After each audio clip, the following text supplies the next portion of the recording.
When political races are called, they are not called by someone in a position of authority. There is no federal agency calling the race. There is no voice of God coming down and calling the race. It is a media organization that is calling the race. In many cases, the Associated Press, one of the largest newswire services in the entire world, based in the United States, who've been in business since the late 1800s, is the primary leader when it comes to calling different races. But when they call races, they're calling these races with a projected winner, and these are still unofficial results. Now, depending on what television network you like to follow, or even now these different individual news organizations, perhaps someday SmartHER News could have our own decision desk and we can start making calls.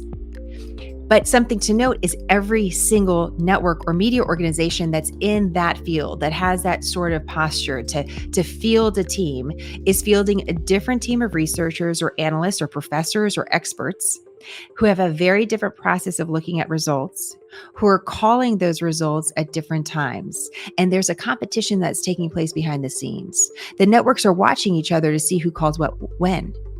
And they're racing each other to be the first, but they don't want to be inaccurate. That's something that we saw during the last election, this kind of jousting for position, and sometimes calling a race or saying, well, we're going to retract that, or how we're going to look at a race, because the races were so close in certain states that it took several days to actually finalize the unofficial projected winner. When did the Associated Press call the winner for the 2020 election?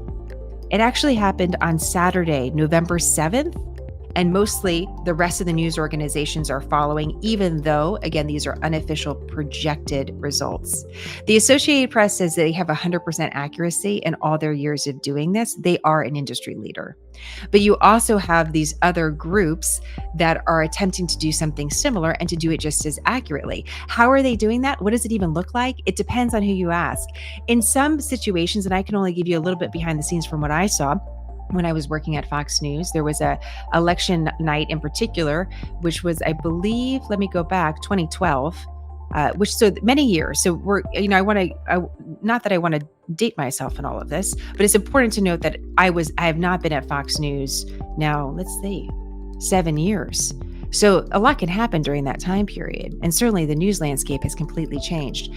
But I love this experience I had in those early elections. They were the first sort of national elections that I was a part of. There would be a room full of these researchers and analysts that weren't typically at Fox News on a regular basis. They flew in from all different places around the country. They had an exclusive agreement with Fox News. They worked together, and they were fascinating. They were so interested in the political process. Some of them taught political science, for example. They loved the American political process. And they had a way of looking at different states, different counties, different demographics of voters, and deciding when they felt comfortable to call a certain race in a certain state.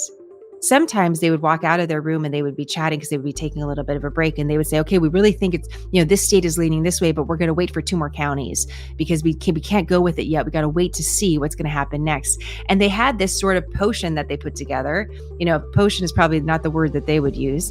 They'd want to use something more scientific, but you can think of it more as an art rather than a science, because not everyone's doing it in the same way. And every network has their own group of that special group of people that may come in just for the election, or maybe as more of a permanent member of the team that brings in additional supporting team members to try to figure out these results. But whenever they're stepping to the microphone, even though it looks so authoritative and you see the big banners on the screens of who's the projected winner, just remember those key words: unofficial results, projected winner. The media is calling this, not the states, not the federal government, not law enforcement, not anyone that we think is, has some position of authority, although so many of these authoritative positions have been questioned over the last several years. And that's part of the kind of this feeling of uncertainty that we're all sort of feeling. It's just great to have that clarity that these are media calls. It's the media doing it, not anyone in politics, not the politicians, not the campaigns, not the state, none of them. the media is doing it. So we really have to watch closely for that. What are we going to be doing election night? I am going to be watching the Associated Press.